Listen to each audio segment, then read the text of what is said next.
Hey folks, my name's Andy Sito, and welcome back to another episode of Middle Class Rockstar. I think this is 58. I'll have to go back and check, but I think we're on 58. Exciting stuff. I always scroll back through the episodes, and I can't just quickly scroll back now through Apple Podcasts or Spotify. I mean, it's a legit podcast now. You know, if you type in Middle Class Rockstar, you look through and you're like, okay, we're almost at 60 episodes. This podcast is at least consistent, if nothing else. But anyway, I enjoy scrolling through and just kind of seeing how long it takes to scroll from one end to the other. And I always have memories looking back through the episodes, and I can remember a thing or two about each one just as I scroll through, and it's exciting for me. I've gotten to have great conversations with lots of people and make some great friendships, some lifelong friendships, meet some interesting people. In the last year over Zoom has been just as good or better than it's ever been chatting with people on the podcast. In fact, maybe better because it's so much easier to get a hold of somebody in their own element. You know, you just call them up and they can be sitting in their PJs, drinking a glass of whiskey or whatever. You just catch them in their natural habitat, and it's a comfortable, easygoing conversation. It's great. I tested positive for COVID a couple days ago, so I'm at home for a little bit, and I'm feeling all right. A little bit of a headache and runny nose, but mostly I just can't smell anything. And people said that's one of the symptoms of COVID, and it's weird. It's not like you can sort of smell. I mean, nothing. I can't smell the dog's poop when I pick it up. I can't tell if the pizza's hot or cold in the kitchen. You just can't. I mean, there's no smell. I stick my nose in a jar of peanut butter or in a candle, and I can't smell it. So, anyway, I tested positive, and Allie tested negative. So we've kind of divided the house in two, or the apartment, the already small apartment, we've divided in two. I have the bedroom and the music studio, and she has the kitchen and the living room and access to the outside world. And then I have the bathroom on my side, and she just kind of has to crawl under the barricade, and I clear the way for her when she needs to use the restroom, which luckily she uses it much less than I do. I didn't mean anything in particular about that. I just have a smaller bladder, okay? Anyway, that's what's going on with me. But I'm thankful that I'm doing well so far, and I hope everybody's continuing to be safe out there and get their vaccinations when it's available. My guest today is Antonio Lopez. I've been really excited about doing this interview for a while. We've kind of, I think, just followed each other on social medias for a little while. I've had some mutual friends. And then Antonio reached out to me a few months ago just to Zoom and chat, and I wished I'd recorded it. I wished I'd done a podcast episode over our conversation, but we didn't. We just kind of talked, and I talked about SoundBridge Music, which I'm going to tell you more about in just a second. Talked about his career, talked about my career, talked about being career musicians, talked about how to better serve our community and build our community that we're in, our music community. And it was a great conversation. So then I reached out just a couple weeks ago and said, hey, man, let's do a real podcast episode. And he just put out this great record called Roots and Wings, which is already being talked about as potential nominee for Best Colorado Artist Record of 2021, and it's still January at the time of the interview. It'll be February when you hear it, but he released it on January 1st. So to be in that conversation already, the fact that that this record of his has made it a conversation already is a big accomplishment. And Roots and Wings has been covered by pretty much every Colorado press outlet you can think of, and I think it's getting some attention in other parts of the country as well. Antonio grew up in Alamosa, Colorado, which is down south a ways. Beautiful area. And his mother was a school teacher, a second grade school teacher. He was the youngest of 5 children. His father and his uncle, both lawyers. In fact, his father and his uncle Reyes were a big part of the Chicano civil rights movement in the 60s and 70s. This is one of the things we talk about. They were fighting injustices, and his uncle Reyes actually, unfortunately, paid with his life.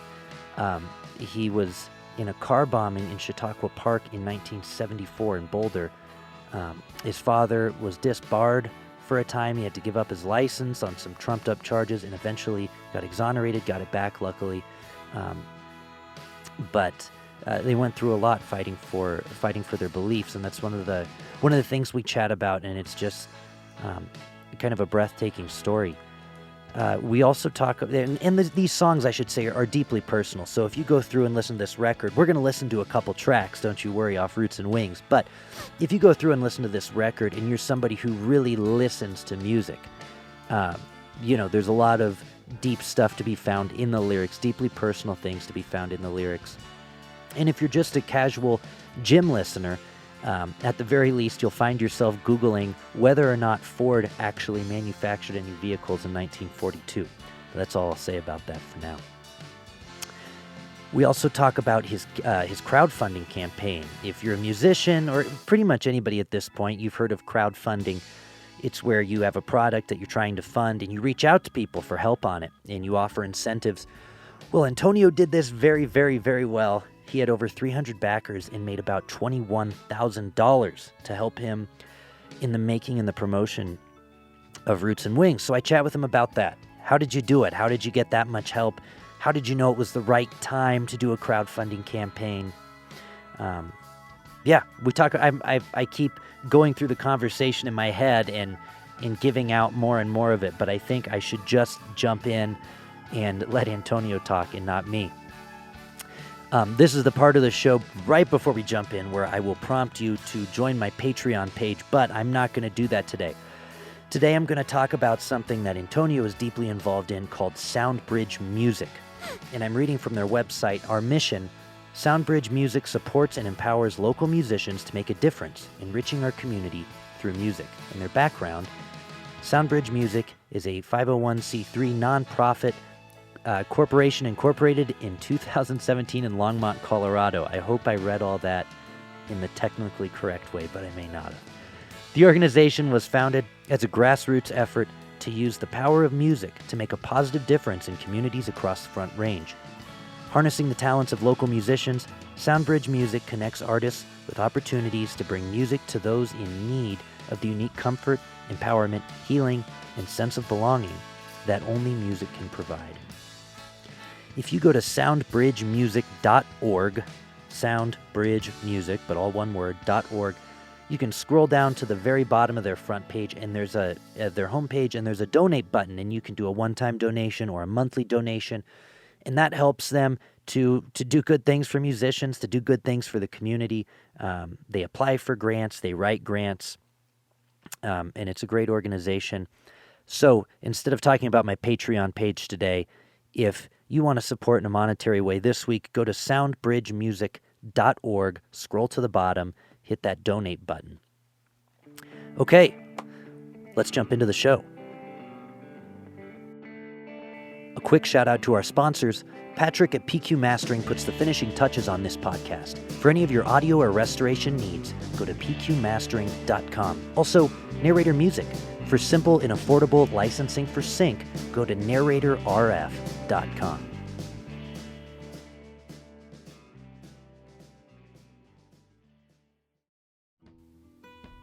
Here's The New Warrior off Antonio Lopez's brand new release, Roots and Wings, followed by our conversation.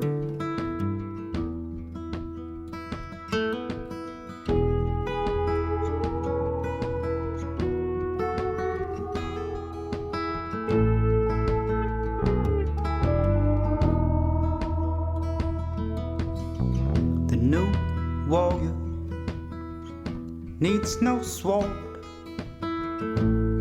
for her heart is made of stillness.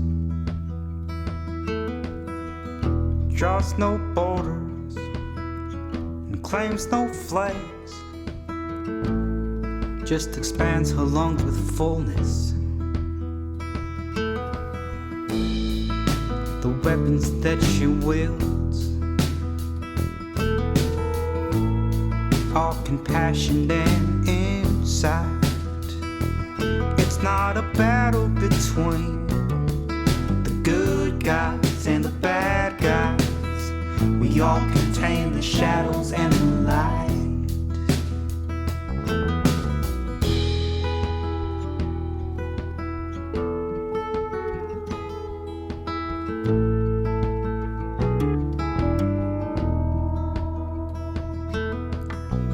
The new warrior lays down her pride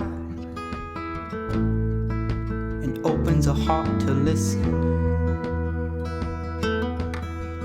Uses her quiver of words carefully. A century on a cushion. The weapons that she wields are compassion and insight. It's not a battle between the good guys and the bad guys. We all contain the shadows and the light. Take off your armor, let your light shine. Break down the barriers that are only in your mind. Take off your armor, let your light shine. Break down the barriers that are only in your mind. Only in your mind. Only in your mind. They're only in your mind. Only in your mind.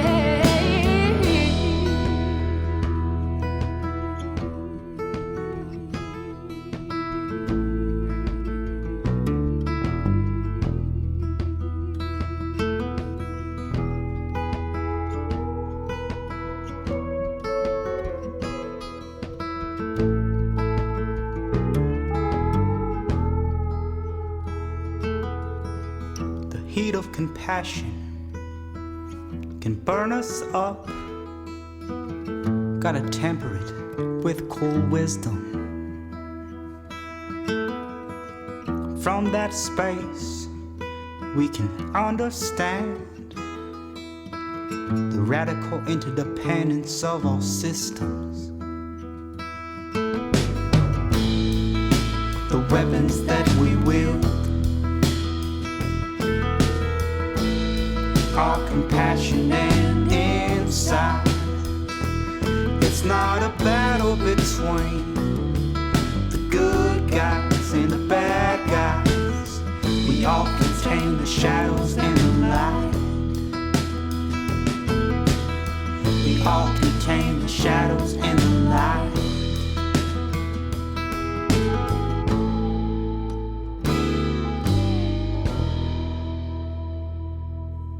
Hey man, what's happening? Andy, good to see you, man. Good to hear your voice. Likewise. And last time we talked, you were about to put out the record. Now you have, and whenever I chat with friends like this and we're not recording it, I always wish afterwards that we did. So I'm glad this time it's on record. Yeah, man.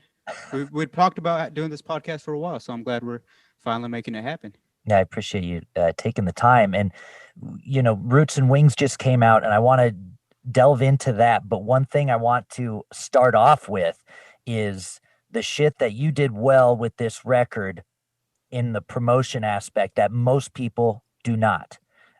Number one is the crowdfunding campaign. You had 300 backers, more than 300 backers, and you raised $21,000. What was how did you run your campaign? What's some insight on that? Yeah, I think the success of it had to do with a few different factors. I think one of the factors, honestly, is just that I waited so long to do a crowdfunding campaign. It's something that I had been wanting to do going on a decade ago, but I just knew that if I waited and basically built trust in my audience, in me as an artist, that ultimately, like, that will, being patient and doing it at the right point in my career would give it the best actual, just leveling up, because I think at its purest form, like a crowdfunding campaign is an opportunity for, it's not just about like, hey, I could ask for money and people could help me create this thing. It's like, no, it's like you do it at a certain point in your career where people like want to elevate you and they're happy to support you financially. Yeah. So I think just waiting, that was kind of the biggest thing that played in with the success. And I we did the crowdfunding campaign like after the record was already like being recorded. So the campaign started like about the same time that we had finished the tracking. Yeah. And so we kind of, it wasn't like this is something that's going to happen at some point in time. It's like, the record's already wrapping up as we're starting this crowdfunding campaign. We're already like in the mix phase, going to be getting mastered next week, getting Yeah. ready to go. Yeah. And that's really interesting. You said, a place where people want to help you level up and you're ready and waiting and being patient. Was that hard for you to know when the right time to ask was? For sure, man. Yeah. I mean, it's a nerve-wracking thing to put yourself out there in that way, and even just deciding like, okay, this is how much it's going to cost to make this record at this level. And then you're trying to figure out like, do I ask for the complete amount? Do I kind of fund part of it myself and ask for a goal that's a little lower? Because with Kickstarter, it's an all or nothing thing. Yeah. So you have to believe that you're going to make your goal, but Yeah. there's always that possibility that you might not, and that's pretty nerve-wracking. Yeah, absolutely. Yeah, and especially if there isn't somebody, a magical savior that can kick in the rest of the amount or something if you don't make it. I don't know. For sure, yeah. Um, and now this was delayed quite a bit because of COVID, I think, right? When was the original release date? Yeah, so originally the album was going to be coming out like in May or June of 2020. Yeah, And of course, with the pandemic kind of coming down heavy in the United States in March, that just seemed like a really uncertain time to release a record that you've basically invested like $25,000 into. It's like, wow, like who knows how much of that I'll be able to recoup yeah, in the midst of like no gigs and just everything changing so rapidly within the music industry due to COVID.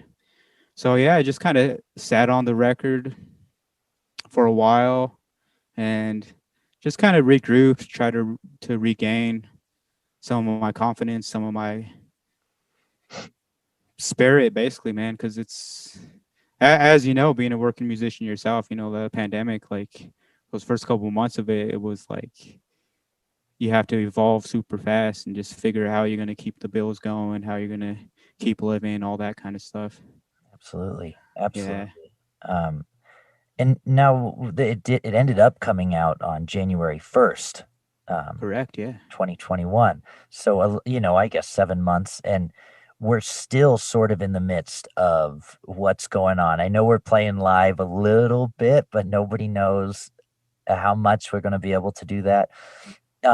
What was what ended up being the decision to go ahead and release it at the beginning of this year?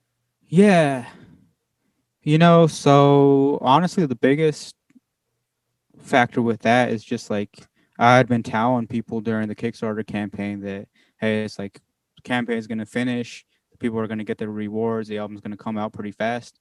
So my biggest thing is I just try to be a man of my word and try to keep my end of the bargain on stuff. So I was feeling bad that it was taking me so long to get the album in the hands of backers, and you know there's a there was a really good organic push for the record with just how successful the Kickstarter was, and I didn't want to wait so long that all dissipated. Yeah. So it was just kind of like trying to wrap my bearings, being like, all right, January 1st, it's not going to be like everything magically changes, but there is just kind of like mental reboot of a new year. And it's just my way of trying to put something positive into the world, trying to lift people's spirit in a small way. Like, I mean, I think for me personally, like music and art, books, stuff like that, that's what I turn to for comfort in really trying times, and that's what I've found comfort in during this pandemic. So I was just trying to play a small hand in that with the release date. Absolutely. And how has your promotion strategy changed? I'm sure you probably had different plans this time last year for how you were going to promote it. How have you been able to adjust so well? Yeah, so I guess maybe we'll just talk about how I was planning the album cycle to go. Yeah. And it was like, all right, so the Kickstarter finished last January of 2020. The album was going to come out in the late spring. My band, we were starting to get some bookings at like some summer festivals and stuff, and just some better stuff than just like the bar circuit and stuff. So, of course, all those bookings just kind of dissipated with COVID-19. So, kind of a silver lining in that is being a working musician. A lot of times, you spend your days booking gigs, rehearsing, driving to gigs, driving home, coordinating rehearsals, on and on. Whereas, like me personally, all my presence on the internet is lacking compared to like how far I along I am in my career. Like I Yeah. feel like my internet presence is pretty lacking. So this has given me an opportunity to maybe try to level up on all my internet presence. And I'm just in the midst of that, you know, I'm in the early stages of that. One thing that's always kind of haunted me to a certain degree is that, hey, my name is Antonio Lopez. It's a very common name. Yeah. If you look me up online, I mean, it's not hard to find me, but sometimes, I mean, sometimes on certain platforms, I get kind of cross combined with other musical Yeah. artists that have the same name. So honestly, like for a good part of the last decade, I was just like, you know what? I mean, how much money do you really make from Spotify? How much money do you really make from YouTube? I'm just gonna fucking concentrate on booking like 200 shows a year, driving to the gig and playing the gig, and that's kind of where my livelihood was. Yeah. So with that not being possible with COVID, it's like kind of forced me to be like, all right, now is a good time to get the internet stuff up, and in the long run, you know that is kind of where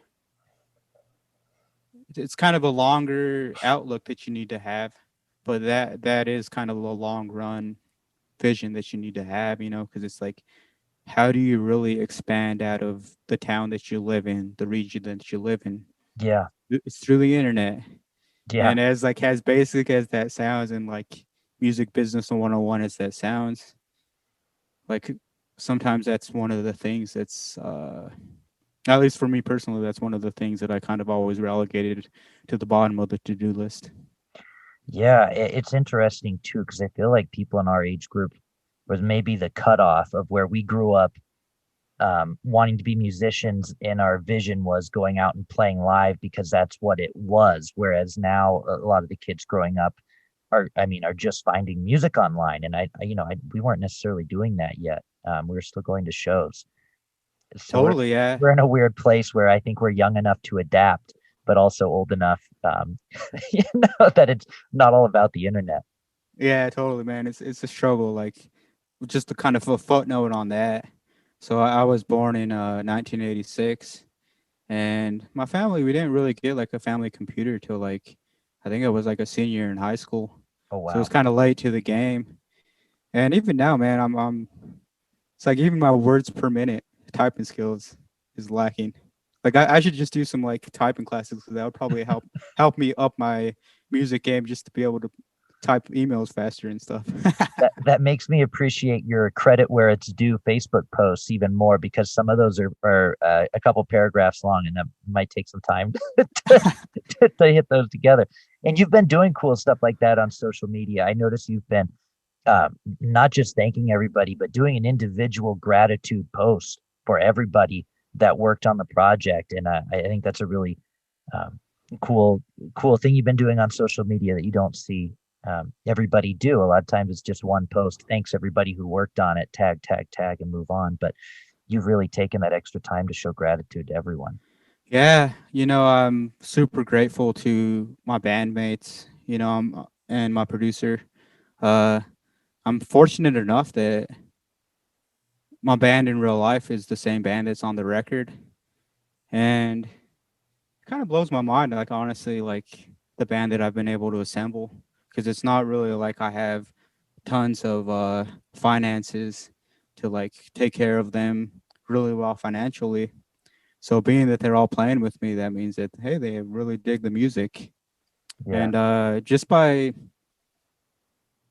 like talking about the gratitude posts and giving them shout outs, and I think being respected goes a long way in this business, and I kind of feel like in the long run that's kind of what it's all about, man. It's like some people are really fast movers and could like send hundreds of booking emails and book a tour all fast, and but it's kind of like you're just kind of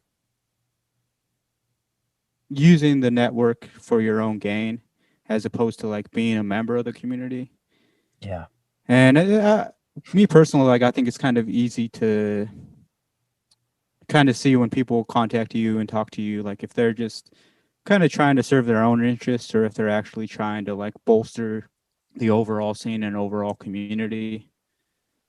So yeah, man, I just think it's important to like kind of do that golden rule sort of thing and treat people well, treat people how you want to be treated. And in the long run, man, it's like who knows what the future holds as a working musician. But if you treat people right and people treat you right, like it's a pretty cool life, man. It's like we're not rich, but like our life is rich in a lot of ways that can't be measured. Yeah, absolutely. And when you're talking about being a member of the community, that brought up something I was going to ask you about later in the interview. So I'll save that. But I made a footnote. Um, I made a footnote about that. You've, in terms of the press on this release, I don't know if there's a local publication that hasn't written about the record. Um, you're getting press from everywhere, and it seems like every other day you're posting up, press from another big publication locally and abroad. Um, what was your method there for PR? Did you work with a company? Did you do it on your own? And is there any press outlets that you're still really hoping to get a response from? Yeah. So I owe a lot of to Pressed PR for that. So Dawn Jones, she's up in the Loveland, Fort Collins area. Her company's called Pressed PR. Hmm. And she's the one that's helped me land those placements. Uh, just kind of, it's all kind of word of mouth the way everything works. It's like last January I went to the Folk Alliance conference in New Orleans, Yeah. and I was talking with Celeste Delorio, and just kind of talking to her about trying to maximize my efforts and how to focus for this release. And she recommended talking with Don about PR. And this is really my first time in my whole career, like bringing in other people to work on it. It's always just kind of been a totally DIY, me wearing all the hats career approach. So yeah, I mean, I'm really happy with all the press coverage we've been getting. Uh, Not just for like selfish reasons of like, oh, it's cool that I'm on the cover of this newspaper and it's cool that they're writing about me, but I've kind of see like my role as a musician and just like as a member of the human race as being like a bridge builder. Yeah. And being that like I am a person of color, uh, playing a type of music that not too many people of color play, it's like I have an opportunity to like basically bridge the gap between so many different communities. And also just like a big part of the story that I'm telling with this album is basically honoring my parents and the struggles that they went through. My mom is a retired second grade school teacher who she dedicated all her life to just teaching kids how to read. And if you go to Alamosa and you talk to people, they'll be like, "Man, Miss Lopez, she was like my favorite school teacher I've ever had."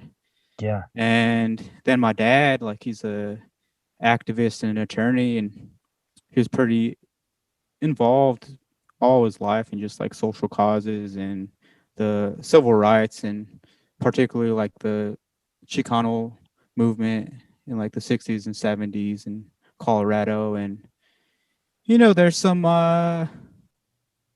really tough stuff that has happened to my family surrounding all that. So I just feel like I want to like honor them and tell their story a little bit. And it's a little nerve wracking in a sense, because there's kind of that quote that it's like, I'm kind of paraphrasing here, but it's kind of like to the effect of like, you can't tell someone else's story. Their story is their own story to tell. So it's Yeah. kind of like I don't want to seem like I'm trying to co-opt my parents' story and the struggles that they went to, just to like have a PR spin that will be like, oh, that's an interesting story that could we could write about. It's not like that, It's just more like Right. I see my work as a musical artist just kind of like furthering the efforts that past generations have done, not just my parents, but just anyone and everyone that's trying to strive for more access to education and just more equal rights and Right. everything like that. Oh, and it's certainly a powerful movement and powerful stories to tell, and along the lines of, some of the stuff your family's been through. I believe I was reading that your father was actually disbarred for a while unfairly because of what he was fighting for, and um, your uncle had something really awful happen as well, being treated unfairly. Um, what kind of impact did those things have specifically on the record? Yeah. Yeah, so I guess I'll just talk about kind of my uncle Reyes and my dad, Francisco Kiko Martinez. They became lawyers like in the 60s because they just understood that, the way people that are underprivileged, people of color, just really anyone that's kind of like disadvantaged in life, just the lot that they have is not good, and the prospects that they have and the opportunities they have is not good. So they decided to become lawyers, and basically that's a way that they could amplify the voices of oppressed people. And they this was just in the context of like, what was happening globally in the late 60s and early 70s of just like, basically like a great renaissance in so many ways. And you know, my uncle Reyes and my dad, they were very close in age. And there was like a secret branch of the FBI called COINTELPRO. And now it's coming out that like a lot of figures that were like the heads of social movements during that time, that a lot of their deaths had something to do with this secret branch of the FBI. And this is the sort of thing that, it's a lot of it is speculation and hearsay. The government's not going to come out and say like, yes, we did make that bomb and plant it that killed your uncle. But, it's kind of a lot of things are leading to like the death of my uncle, and like Malcolm X and Martin Luther King, just different things like that. That a lot of that was at the hands of the government to quell these social movements. And at the time that so this so my uncle Reyes, he was killed along with two other people at a bomb in Chautauqua Park in 1974. Yeah. And then less than And this 48 was hours later, a car bomb. correct, yeah, a car bomb at Chautauqua Park. And then like less than 74 hours later, there was another bomb that went off in Boulder and killed 3 other young people. So collectively, there was 6 people killed, and they're now known as Los de Boulder. Yeah. And when this happened, like my dad uh, was in exile. Like they had accused him of some things that he did not do, and he was just like literally on the run. Yeah. So, and this was like before I was born, but this was like in the early days of my mom and my dad like starting their family. So Yeah. like some of my older siblings were alive at this time, and I just see like those are traumatic happenings and traumatic events to be starting a family in, and for a young child to be growing up in. So I see the effects that those have had on my older siblings. And And did it seem, sorry, did it seem, when these deaths happen, did it seem at the time that they could have been done by a secret branch of the FBI, or that they could have been done by the government? Was that even a thought at the time? uh I think it was, what happened in Boulder in that year, like it was kind of under the context, or not kind of, it was the context that all this happened in was like you know during that time that was like the first wave of like people of color really getting educated. Hmm. So this was like the first time that there was like Mexican American or Chicano students attending the University of Colorado in Boulder.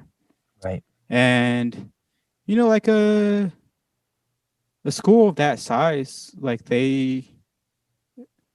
it's a powerful institution.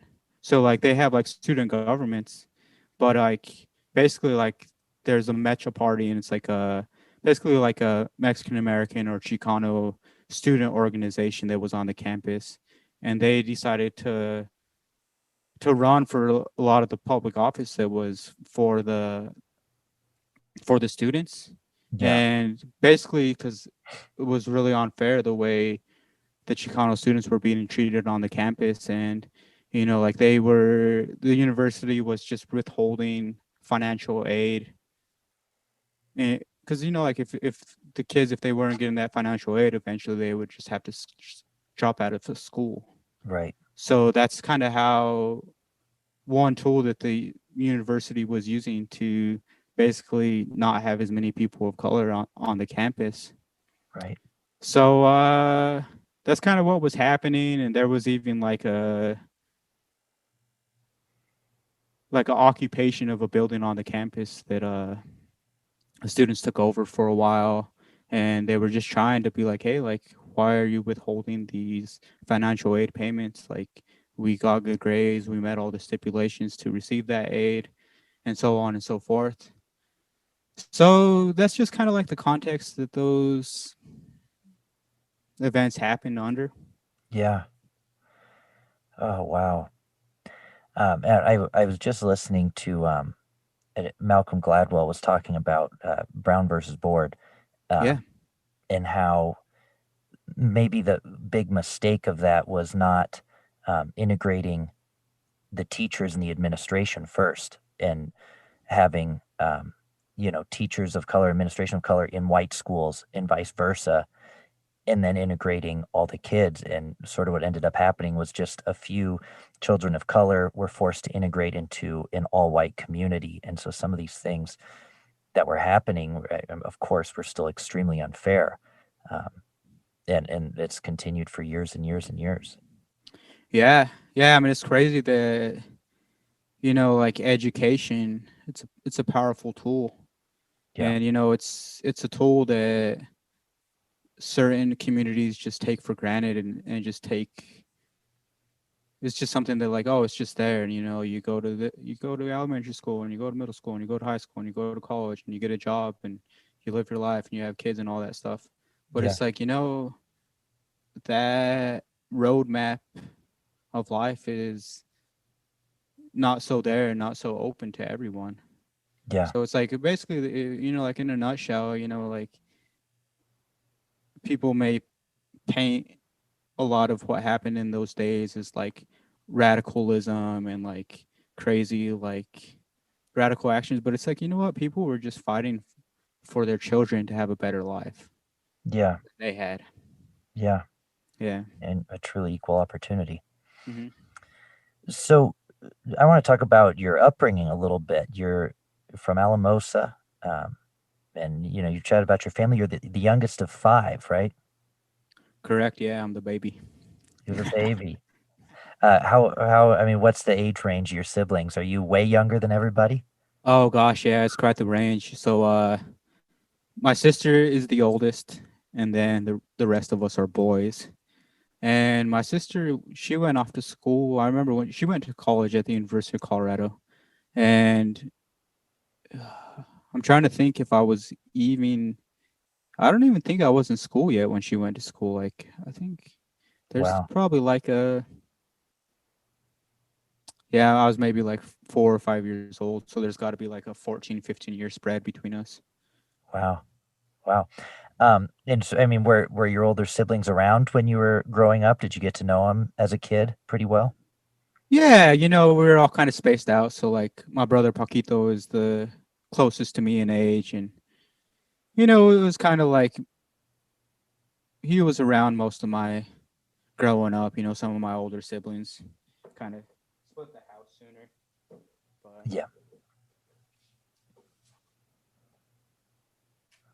I was running out of battery there. Oh no, no Just worries. saw the little red light pop up, low battery. No, no worries.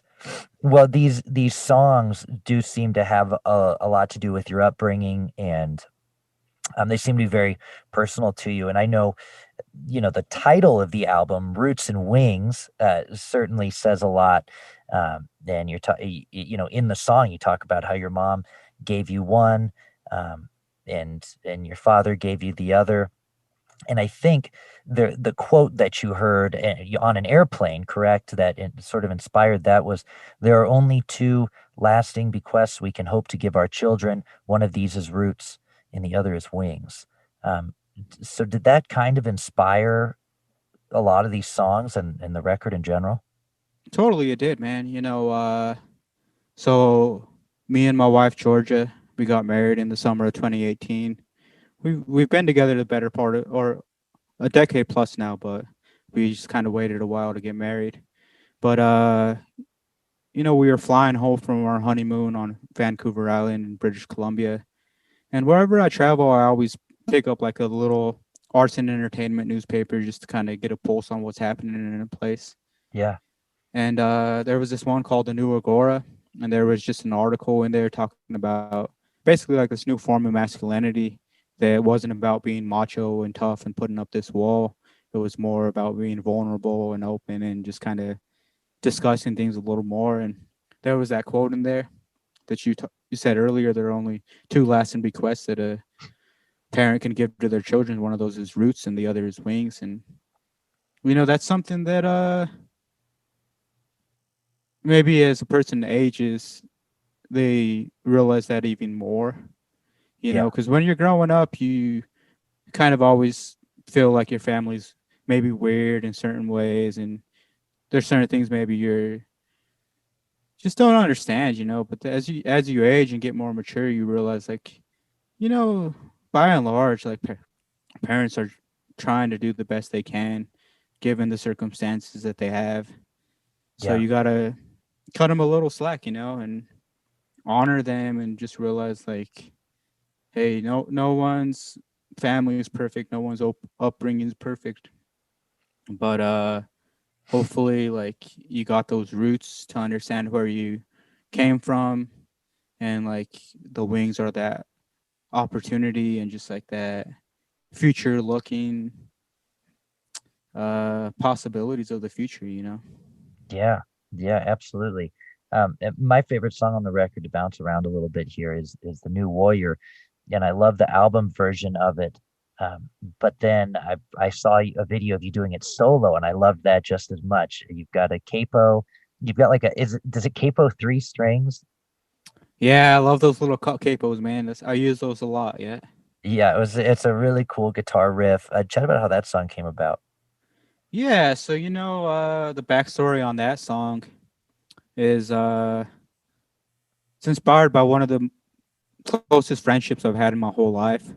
It was with this quadriplegic lady named Tetsuko of Cold Mountain.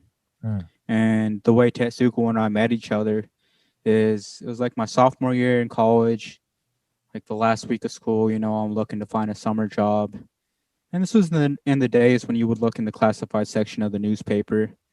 And there was just a little blurb, artist in a wheelchair looking for a caregiver. mm. And I replied, and that's how me and Tetsuko met each other. And we both had like a affinity for the musician Amos Lee. So Yeah, we just kind of bonded over Amos Lee. And this was when I still lived in the San Luis Valley. I was still living in Alamosa. And she was being in a small town. There's a lot that I wasn't exposed to, and she was one of the first Buddhists I ever met. mm, And she was just telling me about a Buddhist prophecy about this new warrior. And I really like this prophecy because it was like this new warrior arises in a time that's very similar, like the ones we're in now. And where there's just a lot of chaos, confusion, division. And what I like is that like this new warrior isn't a entity that's like a savior that's going to come save us. It's more that like this warriorship is inside each and every one of us. And if we all just step forward in a small way, collectively the impact will be great.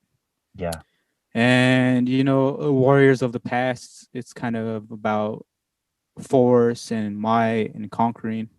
But this new warriorship, it's more like compassion, insight, understanding, looking at things from other points of view than your own. yeah. So I just always kind of liked that idea of the new warrior. And Tetsuko was always wanting me to write her a song. And sadly, I didn't write the new warrior till after she passed. But I like to think that she knows it exists and is rocking out to it now. Absolutely. When did she pass away? It was May of 2016, I believe. Yeah. Okay. And did you I mean, did you have a relationship with her up until that point, or did it separate before then? I did, like so I worked with her all through college, and my wife Georgia, she's a few years younger than me, so we stayed in Alamosa when Georgia was still finishing college. Mm, And even after we moved up to the Front Range, I still stayed working with Tetsuko.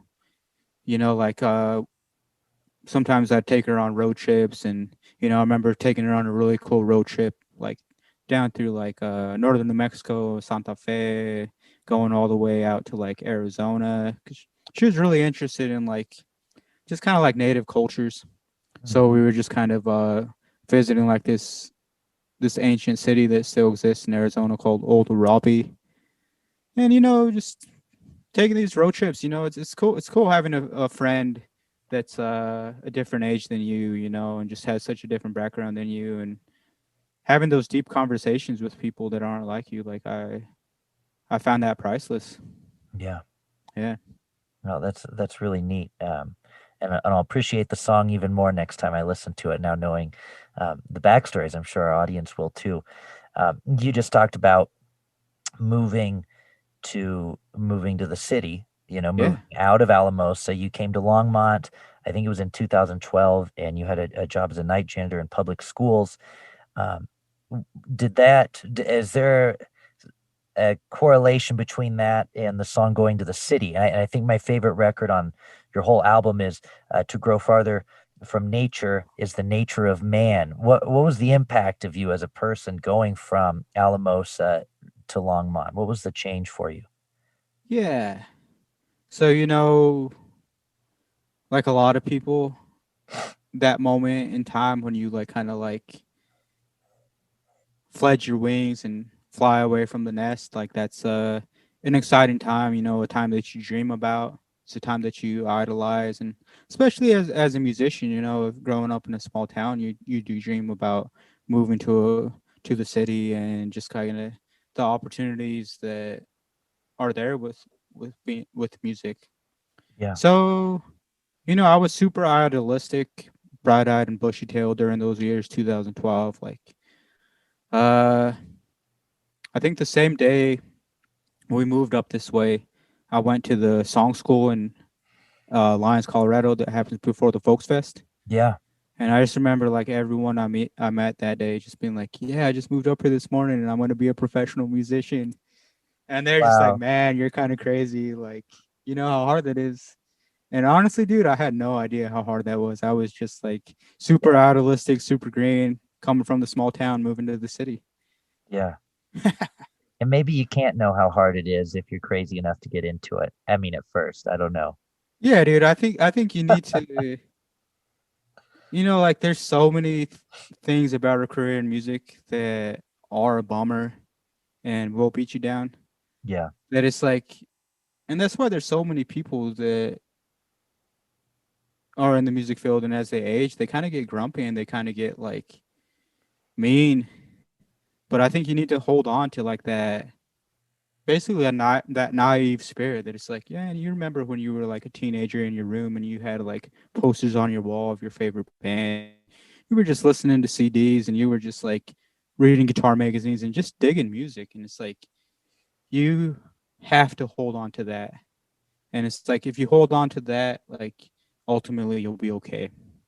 Yeah. I think that's I think that's great advice. That should was that your senior quote? Oh, geez, dude. Man, I wasn't even cool enough to buy a yearbook. I, It's gonna be someone's senior quote, whether or not they're cool enough to buy a yearbook or not. That's gonna be someone's senior quote. Um, so I haven't fact checked you yet, but I meant to before the episode. You've got a song called 42 Ford. Um, is it true that Ford didn't put out any cars that year? all right, man. Well, there is a little bit of artistic liberty with that. Okay. Technically there are some 1942 Fords, Yeah. but my understanding is that in February of 42 they kind of switched manufacturing efforts from consumer goods over to goods for the war. Yeah. So, it's one of those things like, yes, technically there are some 1942 Fords, but I just think it's kind of a cool poetic way of just kind of telling this story of this singular person. It's the character in the song is named Jacob Jeffrey Jones. Yep. And hey, he's just like a lot of high school boys are, he's just dreaming of taking his girlfriend out on a date and he's saving up his money to get a car so he could take her to the drive-in movies. And he seems like a pretty cool high schooler too, from what I can tell. Oh yeah, man. I was trying to make him like the all American, like He was a playa. everyone's favorite son, like Yeah. Yeah. Uh, that's great. Well, the whole record's awesome, and I encourage everybody to go listen to it. Roots and Wings. And so something I wanted to come back to from earlier, we were talking about, or you were talking about, um, being a member of the community, and that makes me think of Sound Bridge Music, which is something that you're very involved in. Talk about that a little bit. Yeah, so Soundbridge Music is a nonprofit. We're based here in Longmont. We've been around since 2017, and I've been on the board since the beginning. And like in April, a few weeks into the pandemic, I stepped into the executive director role, and it was a move that me and the other board members had been talking about for a while. But especially with the onset of the pandemic, it just seemed like the right time. And we're a small organization. Everyone that's a part of it is a volunteer. But basically, what we try to do is make a career in music more of a viable option and more of a sustainable endeavor for working musicians. There's so many hats to wear, there's so much to learn. So, pre pandemic, we would have pretty regular like artist mixers where we would have someone present on a topic, whether it be like how to run sound for a live gig, just kind of like basics of running a mixer, Like if you're planning on making an album, just kind of like album planning or sending emails to music bookers and just kind of had best practices for communication and that sort of thing. And then we were also putting on some like concerts in like focused listening settings. It wasn't like a bar environment, making it more kind of like a house concert or just focused listening environment. Mm. We were bringing musicians into like nursing homes like Brookdale Senior Living Center and just kind of providing music for the residents there and gig income for working musicians. Mm. Obviously, with the pandemic, like a lot of those in-person offerings are not possible right now. So it's like the big thing that we're working on right now is something called the Common Thread, and we're going to be unveiling that later on this winter of 2021. And basically, what it is, it's just going to be like a you could think of it like a mastermind group, mutual aid society, uh, just kind of like a collective where like working musicians will mentor each other and just provide each other, because like a little mentorship goes a long way. Just think there's so much stuff to learn. And like if there's someone that's maybe a little further down the road than you, that's kind of just giving you a little tutelage, that could really go a long way. And we've been applying for some grants and we've been getting some grant funding. And what we're going to do with this is just basically provide work for musicians that's safe in remote work this winter. And like a lot of the work of a musician in the COVID area has to do with technology. Mhm. And certain musicians, they really do have that technical knowledge of like, okay, how do I run a DAW? How do I live stream and get good sound? How do I edit a video? But there's just kind of like so many hats to wear that it's like, if we think more of a collective effort and as a community, like, like everyone has certain skill sets and everyone has other things that they're not as good at that they could maybe learn from someone else. So it's like we're going to use this grant money in a way that's just kind of like circulating within the artist community. And it's just like, I think of it like a lot of this stimulus that's coming with COVID is just like if it's $1,000 that just like helps someone pay their rent or pay their bills, like that's really helpful. But the demand is so much greater than what's there to help. Right. So it's just like how can you make money stretch further? And like I just keep coming back to this idea of like, if you have $1,000 and it circulates within the artist community, and it's like maybe I want to record 3 songs. It's like I'm gonna hire Andy Siddle to like mix these songs and use some of that money to someone else to master them, and then maybe the person that's mastering them, maybe they're wanting some video work, and then they use the money to hire video work, and it's like that $1,000 if it keeps circulating. If it circulates 10 times, then it has the economic impact of $10,000. Right.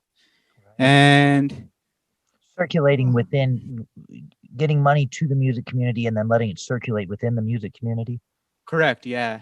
Yeah. Yeah, so that honestly that's kind of where a lot of my headspace has been, is trying to figure out how to make this program work. And we're going to be launching the pilot program here very shortly.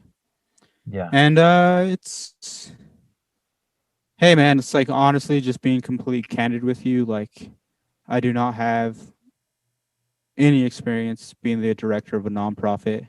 Yeah. I do not have any. Well, not by now. I do have a little bit of experience of writing grants and seeking grants, but it's like I'm a newbie at all this.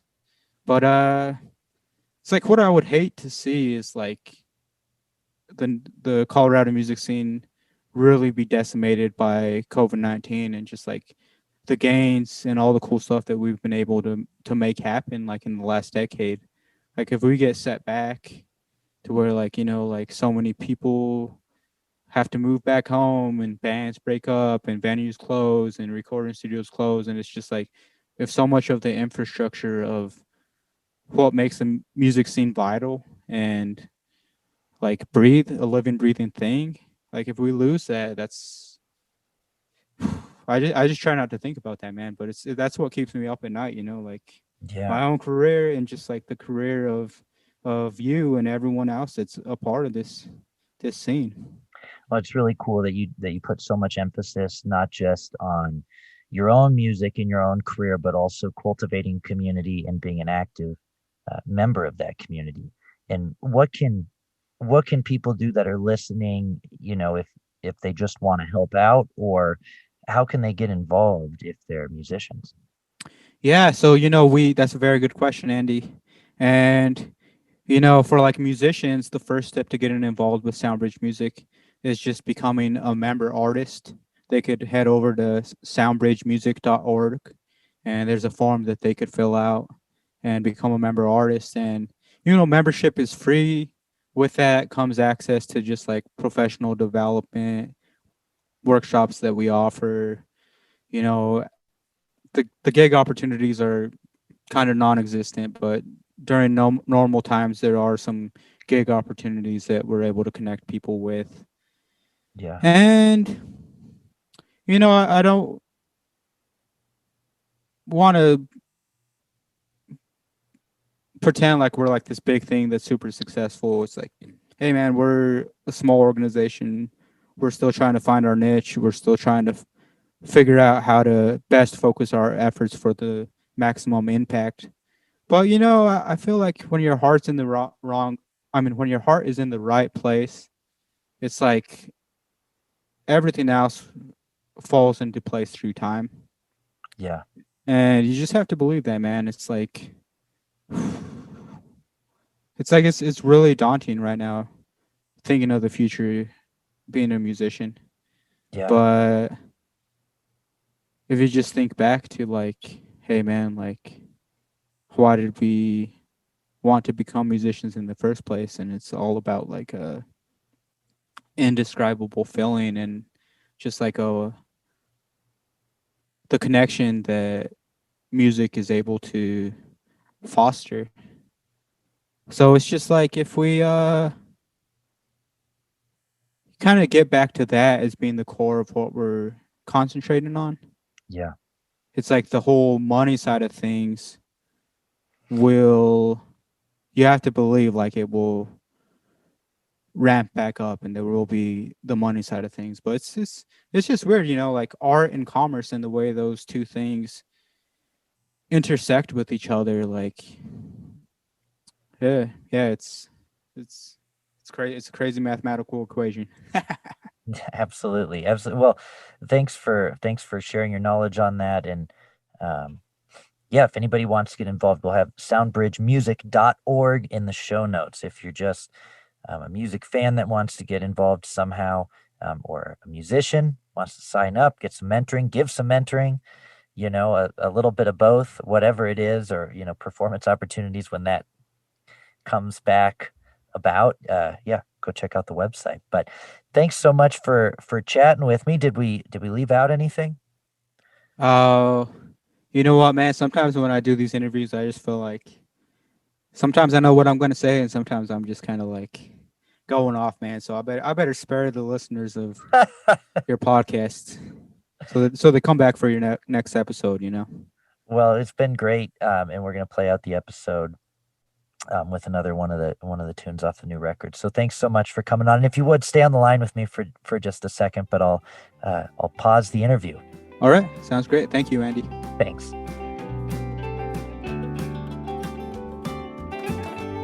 All right. There she does it.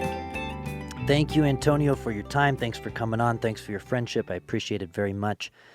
If you liked what you're hearing, please go rate and review wherever you listen to your podcast. It helps me out a lot. It's totally free, and it just takes a quick second to do. If you do want to help out in a monetary way, go to soundbridgemusic.org. Scroll down to the bottom, hit that donate button, would you? All right. Questions, comments, concerns, hate mail, or death threats, as always, direct them to me, middleclassrockstar@gmail.com. Once again, my name is Andy Sitto. Thanks so much for listening. I look forward to chatting with you again next week.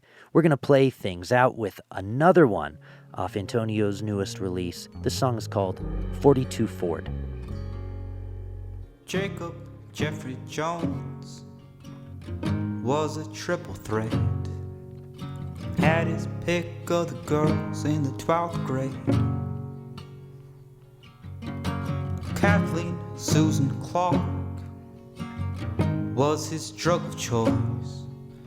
He lived to take her out on a Friday night, begging groceries, saving up his cash to buy a car for the drive-in movies. But there's no such thing as a 42 Ford. No such thing as a 42. No such thing as a 42 Ford. Old Henry wasn't building cars that year. Every science class, Jacob passed her notes, scribbled lines about his plan. Underneath the stars, he could hold her hand as they watched the silver screen, begging groceries, saving up his cash to buy a car for the drive-in movies. But there's no such thing as a 42 Ford. No such thing as a 42. No such thing as a 42 Ford. Old Henry wasn't building cars that year.